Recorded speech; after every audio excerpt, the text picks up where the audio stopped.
আসসালামু আলাইকুম। যে যেখান থেকে আমার এই ভিডিওটি দেখছেন আশা করি সকলেই ভালো আছেন, সুস্থ আছেন। ৬ মাস থেকে ১ বছরের বাচ্চাকে যেভাবে আপেলের পিউরি দিবেন আমি সেটা আজ আপনাদের সাথে শেয়ার করব। এখানে একটি আপেল আমি ১০ মিনিট ভিজিয়ে রেখে ভালোভাবে ধুয়ে ছোট ছোট করে কিউব করে কেটে নিয়েছি। যেহেতু আমার বেবির বয়স ২ বছর প্লাস তাই আমি খোসাসহ নিয়েছি এবং ৬ মাস থেকে ১ বছরের বাচ্চাদেরকে আপেলের খোসাটা দিবেন না। আমি কিছুটা অল্প পানি দিয়ে এটাকে সিদ্ধ করে নিব ভালোভাবে।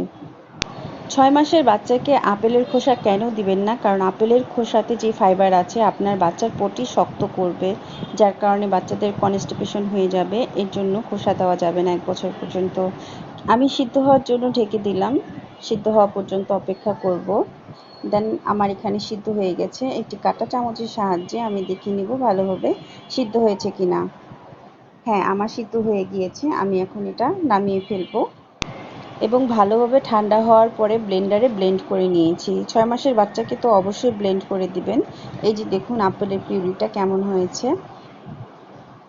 বাচ্চারা পুরোটা খাবে না, যেহেতু ওরা ছোট, ওদের পেটে আর অত জায়গা কোথায়, যতটুকু খাবে ততটুকুই আলহামদুলিল্লাহ।